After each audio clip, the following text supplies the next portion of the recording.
Hello दोस्तों, कैसे हो आप लोग। स्वागत है आपका आपके चैनल प्रदीप अड्डा में। दोस्तों, आज हम लोग यहाँ पर देखने वाले हैं डीएलएड सेकंड सेमेस्टर का हिंदी का क्लास है। जैसा कि आपको पता ही है कि कंटिन्यू क्लास यहाँ पे आपको मिल रहे हैं। जितने भी आपके नए प्रश्न हैं सारे प्रश्नों को हम आज आपकी सभी बहुविकल्पीय नए प्रश्न को खत्म करने वाले हैं।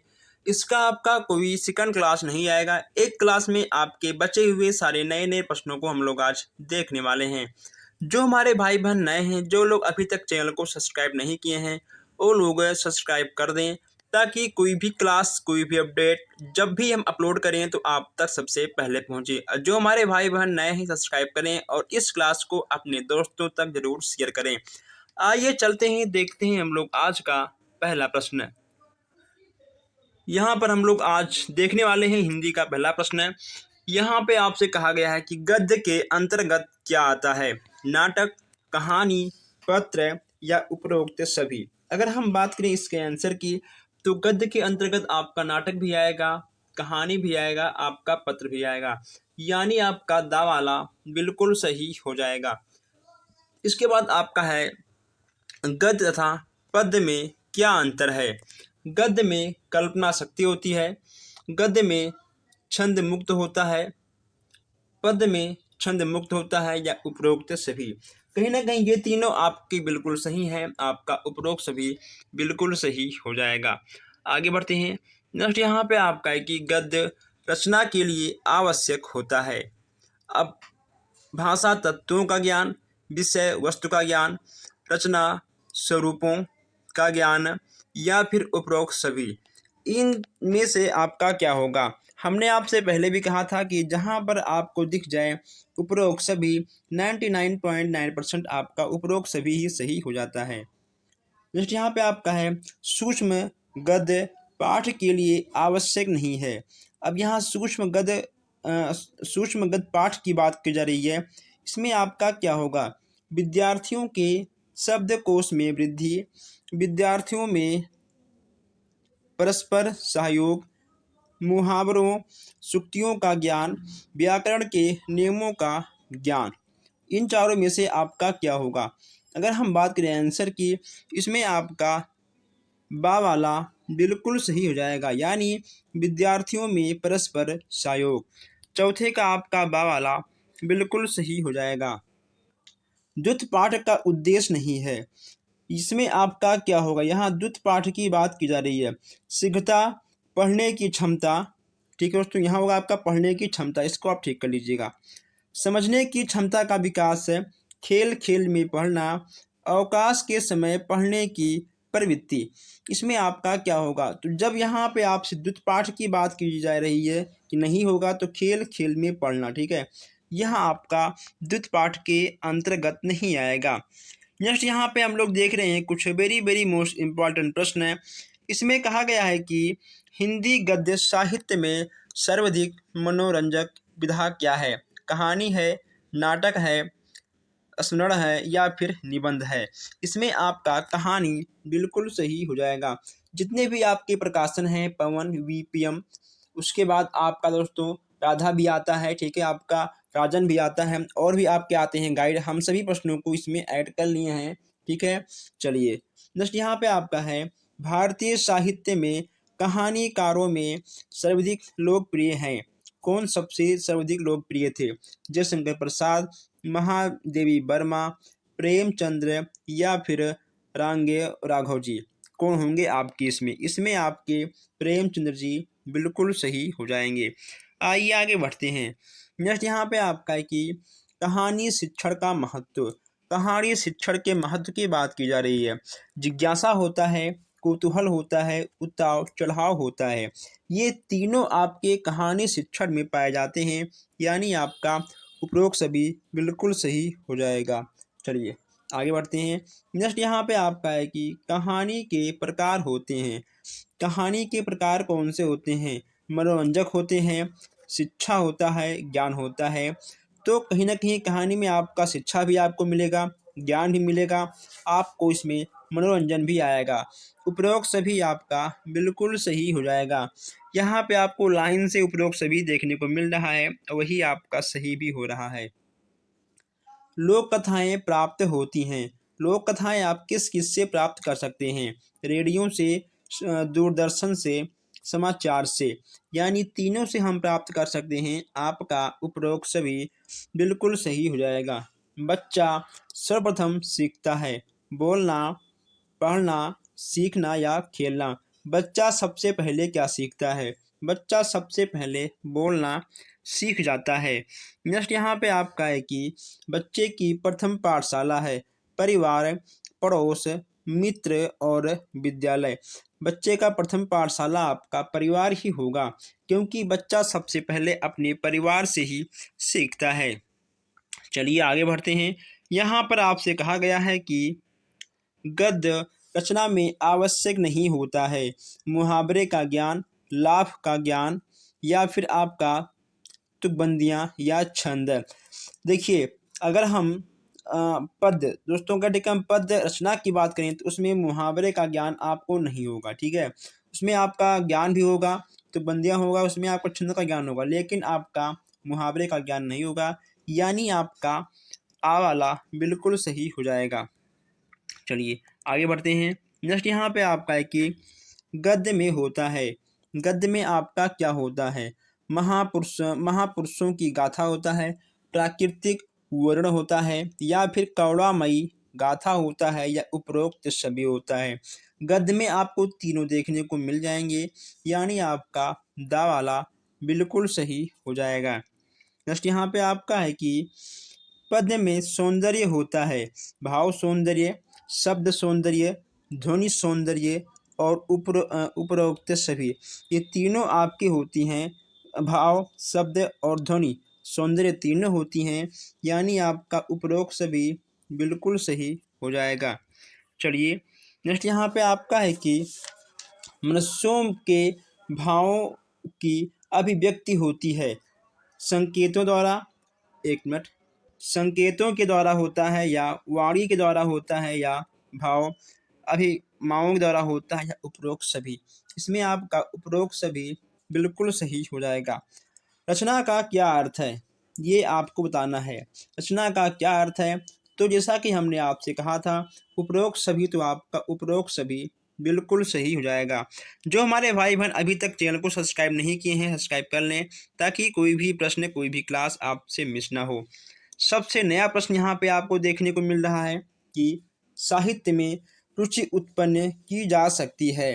किससे साहित्य में रुचि उत्पन्न की जा सकती है? यानी यहाँ पे आपका उपरोक्त सभी बिल्कुल सही हो जाएगा। अलग अलग हमने लिया है, अलग अलग बुक से हमने क्वेश्चंस को छांटा है और फिर हमने इसमें ऐड किया है। निम्नलिखित अभिव्यक्ति का उद्देश्य क्या है? ये देखिए, लेख में रुचि, श्रुति लेखन और शब्दकोश में वृद्धि, ये भी आपका उपरोक्त सभी बिल्कुल सही हो जाएगा। वर्ण का अर्थ आपसे पूछा गया है, वर्ण के अर्थ के बारे में, तो वर्ण का अर्थ आपका क्या होगा? वर्ण होगा, रंग होगा, रूप होगा, तीनों आपका होगा। उपरोक्त सभी आपका बिल्कुल सही हो जाएगा। हमने हर एक लाइन से आपके क्वेश्चन लिए, ठीक है दोस्तों। चलिए, भाषा की निधि है शब्द, अक्षर, वाक्य या वाक्यांश। इसमें आपका क्या होगा? इसमें आपका शब्द बिल्कुल सही हो जाएगा। भाषा की निधि कौन सी है? भाषा की निधि आपका शब्द हो जाएगा। शब्द की शक्ति की बात की जा रही है, इसमें भी आपका उपरोक्त सभी बिल्कुल सही हो जाएगा। कौन सा उपसर्ग बाकी तीनों से भिन्न है? अबोध, कपूत, अनमोल, अथपका। इसमें आपका अनमोल इन तीनों से भिन्न आपको दिख रहा है। आइए हम लोग आगे बढ़ते हैं। अब यहाँ थोड़ा बात कर लेते हैं मौखिक से। मौखिक से भी क्वेश्चंस आपके कहीं ना कहीं बन जाते हैं। मौखिक अभिव्यक्ति की विशेषता बताना है। इसमें आपका क्या होगा? शुद्ध उच्चारण, देखिए शुद्ध उच्चारण, शुद्ध भाषा की अभिव्यक्ति या फिर सख्त भाषा, उपरोक्त सभी। इनमें से आपका क्या होगा? मौखिक अभिव्यक्ति की बात की जा रही है, इसमें आपका दा वाला बिल्कुल सही हो जाएगा। नेक्स्ट यहाँ पे आपका है निम्नलिखित में से कौन सा व्यंजन ऊष्म है? कौन सा व्यंजन ऊष्म है, ये यहाँ पे आपको बताना है। इसमें आपका क्या होगा? शा, शा, शा या उपरोक्त सभी। ऊष्म व्यंजन की बात की जा रही है, ये भी कहीं ना कहीं आपको सबसे अलग प्रश्न देखने को मिल जाता है। अगर दोस्तों ऊष्म व्यंजन की बात करें तो इसमें आपका क्या होगा, इसमें आपका होगा उपरोक्त सभी, यानी आपका दा वाला बिल्कुल सही हो जाएगा। चलिए नेक्स्ट यहाँ पे आपका है कि सा संयुक्त अक्षर निम्नलिखित व्यंजनों के मेल से बना है, यानी किन व्यंजनों से मिलकर बना हुआ है। इसमें आपका होगा सा प्लस रा, ठीक है, सा प्लस रा प्लस आ, इन तीनों से मिलकर आपका सा बन गया है। खा का उच्चारण स्थल है, ख आपका क्या है, दंत है, तालु है, कंठ है या ओष्ठ है। इसमें आपका होगा तालु, ठीक है। जब भी आपसे ऐसे पूछे कि का उच्चारण स्थल आपका पूछे, आपको उसे एक दो बार बोलकर तब आपको टिक लगाना है। आप बोलोगे तो आप खुद जान जाओगे आखिर आप कहाँ से बोल रहे हो, दंत से, तालु से, कंठ या ओंठ से, ठीक है। बहुत ही आसान है, कोई दिक्कत नहीं है। नेक्स्ट यहाँ पे आपका है मुद्रा शब्द का क्या अर्थ है, अंगूठी, रूप, आकृति या उपरोक्त सभी। मुद्रा शब्द के अर्थ की बात की जा रही है, इसमें आपका उपरोक्त सभी बिल्कुल सही हो जाएगा, ठीक है। चलिए नेक्स्ट यहाँ पे आपका है कि कर्मधारण तत्पुरुष होता है, यह आपका किस में होगा बताइए, यह आपका किस में होगा ये आपको यहाँ पर बताना है। इसमें आपका क्या होगा, साधारण, कर्मधारण, द्विगु धारण या मध्यम पदलोपी या उपरोक्त सभी। इसमें आपका उपरोक्त सभी बिल्कुल सही हो जाएगा। संज्ञा के भेद हैं, संज्ञा के भेद की बात की जा रही है, व्यक्तिवाचक, जातिवाचक, भाववाचक या उपरोक्त सभी। इसमें आपका उपरोक्त सभी बिल्कुल सही हो जाएगा। भाववाचक संज्ञा नहीं है, भाववाचक संज्ञा नहीं है, ये आपको बताना है। दासता, मनुष्य, मानवता या पशुता। इसमें आपका क्या होगा, इसमें आपको हो जाएगा, ठीक है, मानवता। मानवता सॉरी दोस्तों, मनुष्य आपका बिल्कुल सही हो जाएगा। जस्ट यहाँ पे आपका है पुरुषवाचक सर्वनाम होता है, उत्तम पुरुष में, मध्यम पुरुष में, अन्य पुरुष में या उपरोक्त सभी। तो पुरुषवाचक की बात करें तो उत्तम पुरुष, मध्यम पुरुष और अन्य पुरुष में आपके आते हैं, यानी आपका उपरोक्त सभी बिल्कुल सही हो जाएगा। क्रिया है दोस्तों, क्रिया आपका क्या है, दौड़ना है, सुनना है, मुस्कुराना है या उपरोक्त सभी हैं। क्रिया आपके इन तीनों में आ जाएगा, यानी आपका उपरोक्त सभी बिल्कुल सही हो जाएगा। चलिए आगे बढ़ते हैं। नेक्स्ट यहाँ पे आपका है कि अज शब्द का अर्थ क्या होगा, दशरथ के पिता, आज, अजगर या आजीवन। अज शब्द के अर्थ की बात की जा रही है, इसमें आपका होगा दशरथ के पिता, यानी आपका आ वाला बिल्कुल सही हो जाएगा, ठीक है दोस्तों। चलिए नेक्स्ट यहाँ पे आपसे पूछा गया है कि जागृत शब्द का विलोम क्या होगा। जागृत शब्द के विलोम के बारे में बात की जा रही है, ये भी यहाँ पे आपको बताना होगा। अगर हम बात करें जागृत शब्द के विलोम की बात है, तो इसमें आपका दोस्तों क्या होगा, सुषुप्त आपका इसमें बिल्कुल सही, ठीक है, हो जाएगा, बा वाला, यानी सुषुप्त आपका बिल्कुल सही हो जाएगा। सजग शब्द का पर्याय नहीं है, सजग शब्द के पर्याय की बात की जा रही है, इसमें आपका क्या होगा, चौकस, सचेत, पहरेदार या सावधान। इसमें आपका पहरेदार नहीं होगा, ठीक है, सवाला आपका नहीं होगा। आइए आगे बढ़ते हैं। नेक्स्ट यहाँ पे आपका है कि महाकवि शब्द में प्रयुक्त समास है। महाकवि की बात की जा रही है, कर्मधारय समास, अव्ययभाव समास, तत्पुरुष समास या बहुव्रीहि समास। इसमें आपका कर्मधारय समास बिल्कुल सही हो जाएगा। आइए आगे बढ़ते हैं। नेक्स्ट यहाँ पे आपका है कि जो बहुत अधिक बोलता है, वाक्य के लिए उपरोक्त होने वाला एक शब्द। जो बहुत अधिक बोलता है वहाँ पे आपको एक शब्द बताना है, यानी 100 बातों की एक वाक्य, ठीक है, 100 बातों की एक बात आपको यहाँ पर बताना है। इसमें आपका टिक होगा वाचाल, क्या होगा, वाचाल आपका बिल्कुल सही हो जाएगा। आइए आगे बढ़ते हैं। नेक्स्ट यहाँ पे आपसे कहा गया है कि दा ध्वनि है, दा ध्वनि की बात यहाँ की जा रही है, इसमें आपका क्या होगा, तालव्य, दंत, ओष्ठ या फिर कंठ।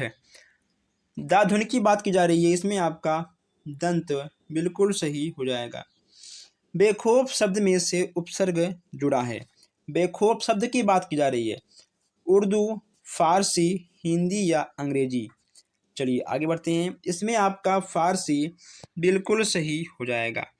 नेक्स्ट यहाँ पे आपका है कि सत्य बोलने वाला वाक्यांश का एक शब्द होता है। सत्य बोलने वाले वाक्यांश का एक शब्द आपका क्या होगा?